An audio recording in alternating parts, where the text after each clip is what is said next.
जिसमें अर्ज ज्यादा हो। नॉर्मली अर्ज जैसे मैंने आपको कई वीडियो में बताया है कि नॉर्मली अर्ज होता है 42 से 44 तक, लेकिन जब आप लहंगा के लिए कपड़ा खरीदते हैं तो ये अर्ज आपको मिलेगा 50 से 60 इंच तक का। ठीक है, तो ये कपड़े का अर्ज है। अब जो भी अर्ज होता है यहाँ पर, उसी को आपको उठाना है और यहाँ पर निशान लगाना है। जितना अर्ज होगा उतनी ही आपको यहाँ पे लंबाई लेना है और एक निशान लगा लेना है। तो एक सर्कल के लिए कपड़ा हमारा ये रहेगा। यहाँ पे मैं इस लाइन को सीधा कर देती हूँ।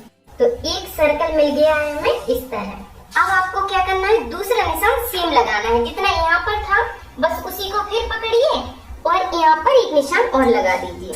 तो दूसरा सर्कल मिलेगा इस तरह आपको कपड़े से। तो ये बनेंगे दो सर्कल, एक इससे निकलेगा और एक इससे निकलेगा। और जो हमारा ये कपड़ा बचा हुआ है उसको हम लंबाई बढ़ाने में यूज करेंगे। ठीक है, तो अभी हम इसको काट लेते हैं। तो दो पार्ट को मैं रख कर दिखाती हूँ और तीसरे पार्ट को भी हमने साइड से रख दिया है। इसे हम लंबाई बढ़ाने में यूज करेंगे। अब आपको इस कपड़े को उठाना है और इस तरह फोल्ड करना है और फिर इसको फोल्ड कर दीजिए इस तरह। अब कपड़े को इस तरह आपको रखना है। खुली वाली साइड रहेंगी नीचे की साइड और बंद वाली साइड रहेंगी अपनी साइड। ठीक है, तो बस आपको यहाँ पर कपड़े में इतना ही ध्यान देना है कि जो जॉइंट वाली साइड है इसे आपको नहीं छूना है, बस नीचे की साइड से हम कटिंग करेंगे। अब इसी तरह हम इसको रखेंगे। तो इस तरह हमें बिल्कुल चौकोर दो पीस चाहिए। अब हम इसी तरह कपड़े में से निकाल लेंगे। तो ये मैंने दो चौकोर पीस निकाल लिए हैं। जैसे हमने पेपर पे निकाले थे वैसे ही सेम इसको निकाल लिया है। तो सेम आइडिया से आपको कपड़े को निकालना है। अब मैं आपको बता देती हूँ कि इस कपड़े का जो अर्ज है वो है 50 इंच का। ठीक है, इसका अर्ज है 50 इंच का और कपड़े की लंबाई है 4 मीटर की। तो जिसमें से मैंने सवा मीटर के दो चौकोर पीस निकाल लिए हैं। 1.25 मीटर का ए है और 1.25 मीटर का ए है। तो जितनी इसकी लंबाई है उतनी ही इसकी चौड़ाई है। इस तरह आपको पीस निकालना है। अभी बचा है हमारा 1.5 मीटर कपड़ा, जिसे हम यूज करेंगे इसकी लंबाई को बढ़ाने में। तो लहंगा बनाने के लिए आपको सिर्फ दो नाप लेना है। पहला नाप रहेगा कमर की गुलाई का, जहाँ से आप नारा बांधते हैं। एक नाप वो रहेगा और दूसरा नाप रहेगा लंबाई का। जितना आपको लंबा पसंद है आप उतना नाप ले सकते हैं। उसी नाप के हिसाब से कटिंग करेंगे। यहाँ पे आपको ध्यान देना है कि कमर की जो भी गुलाई रहती है उसे दो भाग में बांटिए। जैसे कि इस लहंगा में कमर की गुलाई है 34 इंच, तो 34 को हम दो भाग में बांट देंगे। 17 इंच इसमें यूज करेंगे और 17 इंच यहाँ पर यूज करेंगे। कमर के नाप को हमने दो भाग में बांट दिया है। एक नाप यहाँ पे रखेंगे 17 इंच का और 17 इंच का इसमें रखेंगे। तो आपको क्या करना है कि पहले 17 इंच को इस तरह चेक करना है और इसको 4 लेयर में रखना है इस तरह। और जहाँ पर ये आता है वहाँ पर आप इसको रख लीजिए। यहाँ पे ना तो लूजिंग बढ़ाना है और ना मार्जिन बढ़ाना है। तो इस तरह हमने यहाँ पे निशान लगा दिया। एक निशान यहाँ पर लगा लिया और एक निशान यहाँ पर लगा लिया। तो पहले आप इस तरह निशान लगा लीजिए। उसके बाद अब यहाँ पे आपको देखना है कि जो भी साइज आती है उसको गुलाई में लेना है। जैसे ये आ रहा है 3.25 इंच, तो यहाँ पे इस निशान को डार्क किया और फिर इंची टेप को आगे की साइड बढ़ाते जाना इस तरह और फिर यहाँ पर निशान लगा लेंगे। इस तरह इंची टेप को आगे की साइड बढ़ाते जाना है और निशान बनाते जाना है।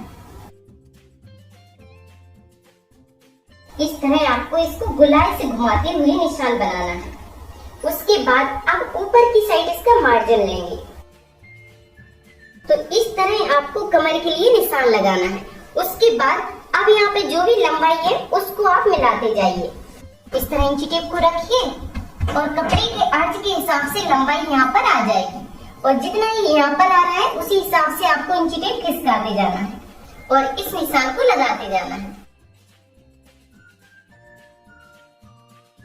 इंची टेप आगे की साइड बढ़ाते जाइए और निशान को पूरा करते जाइए इस तरह। जब आप निशान लगाते हैं तो आपको ध्यान देना है कि जिस लाइन से आप फॉलो कर रहे हैं बस उसी लाइन को फॉलो करते जाना है। अगर नीचे की लाइन को फॉलो करते हैं तो नीचे की लाइन पर ही आपका इंची टेप रहे और अगर आप ऊपर की लाइन से करते हैं तो ऊपर की लाइन पर रखिए। ठीक है, जिससे लहंगे का घेरा छोटा बड़ा नहीं होगा।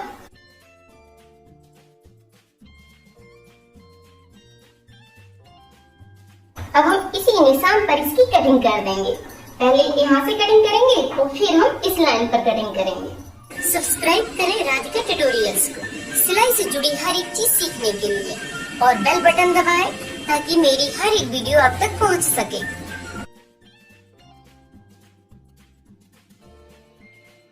तो इस तरह कटिंग करने के बाद अब आपको इस सर्कल को उठाना है और इसके ऊपर रख देना है इस तरह। तो इस तरह आपको दोनों सर्कल की कटिंग करना है। अब मैं इसे फैला कर दिखाती हूँ। अब इसी के ऊपर हम इसको फैला देंगे। अब आप देख सकते हैं कि इसका कितना सुंदर घेरा आया है। अब आपको इसके लिए बेल्ट निकालना है और इसकी लंबाई जितनी आप रखना चाहते हैं उसके हिसाब से इसको नीचे ज्वाइंट करने के लिए पट्टी निकालना है। तो यहाँ पे मैं आपको पेपर में समझाती हूँ। मान लीजिए कि ये है इसका सर्कल, ठीक है। अब आपको एक साइड से इसमें कट लगाना है। इस तरह आप चेक कर सकते हैं। ये 4 लेयर में हो गया। अब एक साइड हम इसको खोल देंगे। इस तरह इसका घेरा आएगा, ठीक है। एक साइड से इसको खोल दिया है। अब दूसरा सर्कल लेना है, उसे भी एक साइड से खोलना है। ये हमने दूसरे सर्कल को भी खोल दिया है। तो इस तरह आपको एक साइड से खोलना है। तो आप देख सकते हैं कि इसका घेरा इस तरह का बनेगा। तो इसका बहुत सुंदर घेरा आता है। आपको इस तरह कपड़े को रखते जाना है और इसको सीधा करना है इस तरह। यहाँ पे लगेगा इसका बेल्ट। अब आपके पास जो बचा हुआ कपड़ा है उसे उठाइए, ठीक है। मान लीजिए कि हमारा बचा हुआ कपड़ा है। अब इसमें से हम सीधा एक बेल्ट निकाल लेंगे। तो ये हो जाएगा इसका बेल्ट। ये यहाँ पर जुड़ेगा। तो ये हो गया इसका बेल्ट जो यहाँ पर फिट होगा, ठीक है। अब इसकी लंबाई को कैसे बढ़ाना है उसका भी ध्यान दीजिए, क्योंकि लंबाई बढ़ाने का सिर्फ एक ही तरीका है। जितनी भी आपको लंबाई चाहिए उसके हिसाब से आपको पट्टी निकालना है। पट्टी को 1 इंच बढ़ा कर रखिए, जिससे मार्जिन में यूज हो जाएगी और यहाँ पर ही ज्वाइंट होगी। इस तरह आपको बचे हुए कपड़े से पट्टियां निकालते जाना है और इसको ज्वाइंट करते जाना है। उसके बाद ये पट्टियां नीचे की साइड ज्वाइंट होंगी, जिससे इसकी लंबाई बढ़कर तैयार हो जाएगी। तो अब आपको सेम आइडिया से कपड़े में करना है। इस तरह इसका ज्वाइंट खोल दिया है और इससे कपड़े की लंबाई बढ़ाएंगे और इससे हम बेल्ट तैयार करेंगे। तो बेल्ट में आपको मार्जिन 1 इंच का लेना है। यहाँ पे आपको थोड़ा सा ध्यान देना है, ठीक है। तो जैसे कि बेल्ट की चौड़ाई रखी है ना 3.5 इंच, 2.5 इंच में ही तैयार होगा। तो ये हो गया 2.5 इंच में तैयार। ये जाएगा 1 इंच का ये मार्जिन में। और इसी तरह आपको नीचे की पट्टी में भी ध्यान देना है कि जैसे अगर आपको 10 इंच का ज्वाइंट लगाना है तो पट्टी आपको 11 इंच की काटना है। 1 से 1.5 इंच का मार्जिन आप उसमें भी एक्स्ट्रा रखिए। इस तरह आपको लंबाई अपनी पूरी करना है। तो चलिए अब हम सिलाई शुरू करते हैं। तो सबसे पहले आपको साइड वाली सिलाई डालना है। आधे इंच के हिसाब से सीधी सिलाई डालते जाइए, मिलाते जाना है और आधा इंच के हिसाब से सीधी सिलाई आपको डाल देना है। उसके बाद दूसरी साइड लगाएंगे हम जिप। तो यहाँ पे आप जितना जिप लगाना चाहते हैं बस उतना निशान लगा लीजिए और बाकी कपड़े पर सिलाई डालिए। जैसे कि जिप यहाँ तक लगेगी इसमें। अब उसके नीचे हमें सिलाई डाल देना है। सीधा बस मिलाते हुए आधा इंच के हिसाब से हम सिलाई डाल देंगे।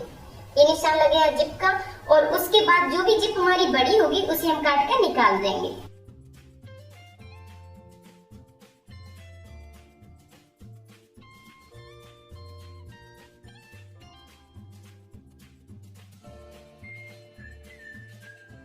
इस तरह आपको दोनों सर्कल मिलाते हुए इसमें सिलाई डालना है। बेल्ट बनाने के बाद दूसरी साइड सिलाई डलेगी। तो अब उठा लेते हैं बेल्ट का कपड़ा।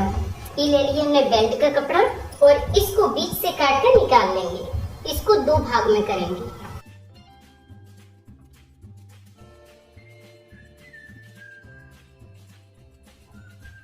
इस तरह हमने इसको 2 भाग में कर दिया है। अब एक साइड से बेल्ट को लगाते हुए इसको कंप्लीट करना है। इस तरह मिलाना है और आधा इंच के हिसाब से सिलाई डालते हुए पूरे घेरा में फिट करना है। मिलाते जाएंगे और सिलाई डालते जाएंगे।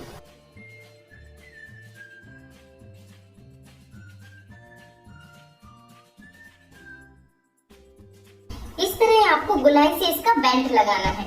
और मैं आपको बता देती हूँ कि अगर आप इसमें नेट लगाना चाहते हैं, मतलब कि अगर आप दूसरे फैब्रिक को जोड़ना चाहते हैं, तो आपको बेल्ट लगाने से पहले सेम सर्कल बनाना है और इसमें जॉइंट कर देना है, जिससे आप अस्तर वाले लहंगे को भी बना सकते हैं।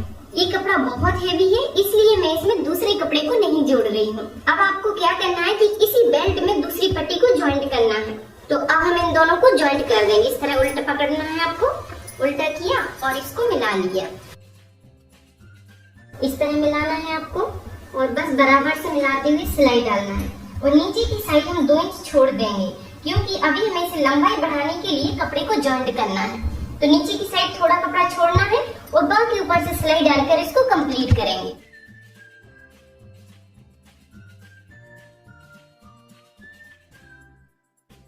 तो इस तरह आपको यहाँ पर बेल्ट को मिलाते हुए इसमें सिलाई डालना है और नीचे की साइड हमने छोड़ दिया है। अब आपको 8 या 9 इंच का एक निशान लगाना है जहाँ पर जिप लगेगी। तो ये निशान लगा दिया हमने बेल्ट के नीचे से 8 इंच पर। अगर आप इसको ज्यादा खुला रखना चाहते हैं तो आप बढ़ा सकते हैं। अब आपको जिप लेना है और बेल्ट के पास से मिलाकर रखना है। इस तरह कोई सी भी जिप हो आपको बस उल्टा पकड़ना है और इस तरह रख देना है। सिलाई के कपड़े को 2 भाग में बांटना है और बीच में रखते जाना है और यहाँ पर लगा देंगे हम पिन। इस तरह जिप को पिन से अगर आप रोक लेंगे तो आपको संभालना नहीं पड़ेगा और सिलाई डालने में बहुत आसानी होगी। इस तरह आप पिन से रोक कर रखिए और किनारे से इसकी सिलाई डाल दी जाएगी। इस तरह आपको सीधी सिलाई लाना है और मशीन को मोड़ते हुए इधर से निकाल लेना है और यहाँ पर सिलाई को रोक देना है। सीधा सिलाई डालते हुए इधर से लिया और यहाँ पर कंप्लीट कर दिया।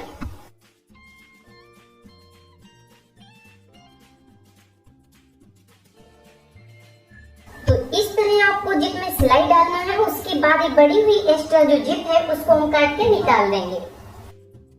और यहाँ पे आपको एक बात का और ध्यान रखना है कि जब आप मशीन को टर्न करते हैं तो यहाँ पे अच्छे से टांकी बांधना है। उसके बाद यहाँ पे आप डबल सिलाई को कर सकते हैं जिससे स्ट्रॉन्ग हो जाएगी और फिर यहाँ पे बाद में इंटरलॉक कर सकते हैं। अब आपको क्या करना है कि इसको सीधे साइड से रखना है। इस तरह सीधा करना है और जहां तक ये जिप लगी हुई है उसको थोड़ा कमजोर करना है। इस तरह खींचना है जिससे बड़ी आसानी से सिलाई कट जाएगी। जब आप इस तरह खींचेंगे तो ये सिलाई आपको बड़ी बड़ी दिख रही होगी, ये सिलाई कमजोर हो जाती है और फिर आपको इसको तोड़ देना है। इस तरह इस सिलाई वाले टूल से सिलाई तोड़ने में बहुत आसानी होती है।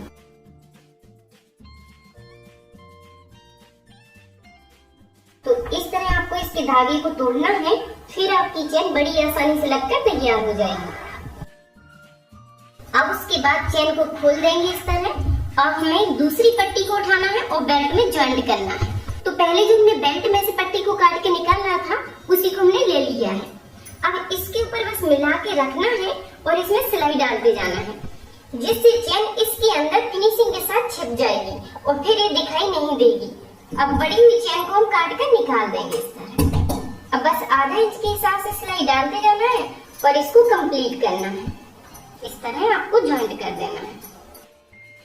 अब यहाँ पर थोड़ा सा ध्यान देना है आपको कि इस पट्टी से आधा इंच हमने इसको बढ़ाकर बाहर की साइड निकाल दिया है और बस मिलाते हुए हम सिलाई डाल देंगे।